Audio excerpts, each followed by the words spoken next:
Entrepreneurs are people who can turn ideas into reality. People with a desire to do things for themselves. In the process, they create employment and generate wealth for themselves and others. Who are these people? Maybe you're one. Entrepreneurs are everyday people, but they show a streak of independence and creativity. They can be found anywhere, and they can be any age. If you think it's going to succeed, don't give up if somebody tells you, no, this is not going to work, or there's no chance of it going ahead. If you believe in what you're doing, then go ahead and push it. You will find somebody eventually who'll go along with you. You got to believe in what you want to do, what you want to build, or what you want to manufacture, or what you want to sell. And then you got to have the perseverance to go out and make people understand what you're trying to do, what the concept is. Kilroy Resort encompasses about 22.5 acres of land in Swift Current. It's a tourism operation. We run 8 chalet-style cabins, the largest ones in Newfoundland, and 21 trailer sites, as well as a 31-foot tour boat, convenience store, gas bar, takeout, swimming pool. It's a full-service tourist resort. In our first year, we recorded a 95% occupancy rate for the summer season, the main summer season. We're running around 80% occupancy on the weekends throughout the year. It's a 4-season resort. We're open 12 months of the year. So the early returns look good.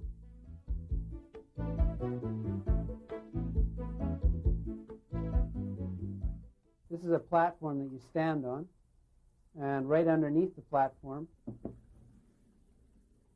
is the heat exchanger. Let me just get this out of the way. Inside the copper tubing is the fresh water, fresh cold water, and it's picking up all the heat from the shower and putting it back into the system. And that way we're recovering 75% of the heat out of this drained water. So in many ways, entrepreneurs are quite a diverse lot of people. Still, they have many things in common with each other, and perhaps with you. You don't have to be a tycoon to be an entrepreneur, but there are some qualities you do need. Which ones? Here are what some successful entrepreneurs had to say.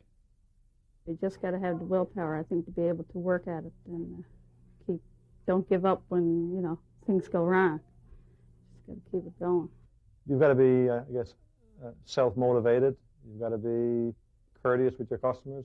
You've got to be friendly. You've got to be, I think, straight with them, up front, no saying one thing and mean something else. I think the main quality is determination. If you have an idea and you really believe that idea, could feasibly turn into a good business for yourself, give it a try. But I do think you have to be determined, because there is a lot of rocky road, and very easily to get discouraged and say, well, I can't do it. But I don't think you should take that attitude. I think you should give it a good try. Well, you got to be, for this project, for example, you got to be very creative. And you got to look for new things, because as you well know, the economy is in Canada and Newfoundland is not that stable. So you have to sort of start something different and hope for the best type thing. It's hard to really say. I guess the qualities you need is just being able to go out and try something different. An entrepreneur, I suppose, sometimes is created out of a necessity. First of all, it may be a person who's unemployed, who needs a job, and has an idea that could possibly work and works on that sort of theory. These are just some of the traits that entrepreneurs have identified as being necessary for success. What kinds of qualities do you think you need? How do you know if you have what it takes? A number of local people have decided to take a chance on a new venture. Here's how they feel about what it takes to launch out into something new. You certainly can't be laying back and ask for something and expect that it's going to come just like that. If you're not out there willing to, you got to be, as far as I'm concerned, really pushy, really determined, believe in what you're doing, and go after it. Don't take no for an answer. With a declining fishery, I think, and I'd be safe in saying that the people in an area like this or in coastal Labrador is looking at people like myself and other community people, entrepreneurs who want to get out there, as willing to go out there and do something. There's an awful lot of support for people like that, right? Because they need the jobs. So therefore, you get the community support. I think we got to have a vision. We got to have some foresight. And in order for us to have foresight, we have to sit down as community leaders, bring our young people into our community halls or whatever, once or twice a year at least, and do some brainstorming. Look at what you got. Look at what your community can handle. Look at where you can take a risk, where there's room for a small business. I think there's more planning going on now since the 90s, since we went in, we turned 19 and 90, than it ever was before, because of the state the economy and the industry is into. People are doing that more so. And it certainly blows me away to sit down and look at it and see what you do have and see what you can have. If there's the average citizen out there gets involved and takes that risk. And it's going to be the young people who's going to take that risk. Well, first of all, you've got to have a job. You need a job today to survive. And you've got to be a little carefree and take a chance. You've got to take a chance, and you've got to spend some time researching the thing and you know, put a lot of hours into the economics of it and if it's all going to be worthwhile. First of all, you've got to like what you do. That's most important. And then people think you're a little bit crazy. It makes it a little bit worthwhile too. And as one person said to me, your father roll over in his grave if he could somehow know that you are making a living raising worms. I still think that it's a fly-by-night thing. But I like what I do. I like gardening. I like trees, as you can see. And I like working with the soil. And I like working with worms. Of all the entrepreneurs that I've met in my life, everyone has been a very persistent salesperson. And we often use the terms, you have to be a good marketer, when in fact we're actually saying is that you have to be a good salesperson. And selling is a fundamental element of being successful in any kind of business. In fact, selling is a fundamental element in being success in life. But to be a success, you have to know where to start. Two things entrepreneurs frequently mention as vital for a successful enterprise are good ideas and the capacity for hard work. You have to look elsewhere. If you're setting up a gas bar or a convenience store, they're sort of a dime a dozen. I think you have to start something different and find out where this is going to sell. The main thing I would think is don't look for what somebody else has been successful at. If you're going in there to take half of his business, there's no foundation in that. If you want to do something that nobody else is doing. Make it successful because it's your project and it's new. By 1980, I realized that the business wasn't down on the south coast, and I decided to move north to St. Anthony. I had some family ties in that area, and I decided to move up here and start Northern Penn.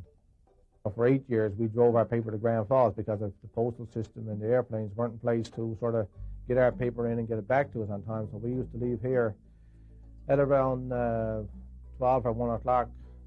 We'd probably finish up the paper, our pay stop. By 3 o'clock, between 3 and 4, we'd be on the road. We'd drive to Grand Falls, then get in there around 10:30 in the morning. We'd start getting ready then to get our paper printed. We'd probably be printed by 5 or 6 in the evening, and then we used to turn around and head back up the coast again. We'd get home around 3 or 4 in the morning. So we basically were 23 hours on the run. But there were trying times. We don't have to work as hard as that had it now, but still, that's the kind of thing you got to do, I guess, if you're going to make it in rural Newfoundland. think the first thing if you're going to go into business, the first thing you got to be is a person who can start himself, a self-starter, I guess is what you call it. It's no good if you're going to go in business for yourself. You can't wait to be called in the morning. You got to be able to get up there and go and do it. You got to want to be your own boss. I mean, there's a lot of people around who are not their own bosses and who have no desire to be their own bosses, because with being an entrepreneur comes a tremendous amount of responsibility. And I could get into what it means to you to go home and know that 8 people are counting on you to have a job from tomorrow morning. It takes ideas, hard work, and perseverance to become an entrepreneur. But what brings it all together, what makes it all possible, is believing you can succeed. You can do it if you try. If you believe in what you're doing, then go ahead and push it. You will find somebody eventually who'll go along with you. I think you can go out there, you can do anything. And when I say do anything, I think you can make a living at anything if you put enough time into it. I think time is the question to anything. And whether it be fishing, or whether it be cutting firewood, or whether it be here sewing tablecloths, I think you could make a living at it. As long as you've got a market, there's 2 key words, the market and your time. I don't think there's everybody should be going around crying that that we're in a tremendous state. We do have some difficulties, but I don't think there's anything that can't be overcome if the commitment is there to having people stay in rural Newfoundland. You don't have to do it all alone. If you've got the idea and the drive, the Atlantic Canada Opportunities Agency may be able to help. ACOA can offer advice and financial support to help smooth your path for you. I started off with ACOA. I went to ACOA and talked to one of their development officers in St. John's. He basically gave me the application for ACOA, told me where I should go to, or different places I could go to have a proposal done, a proposal for funding for ACOA. The fact that ACOA paid for part of the proposal. So from that point, I went to the Federal Business Development Bank, to their case office, and was assigned one of their case officers. And between FBDB and myself, we put the main financing proposal together. Without some input and some financial help from agencies like ACOA, it's very hard to make a tourism operation, I won't say a tourism operation fly, a high caliber tourism operation fly. Entrepreneurship goes at the heart of what ACOA is trying to do in Atlantic Canada, so we're particularly interested in the youth, and to get youth thinking about opportunities in business and starting businesses themselves.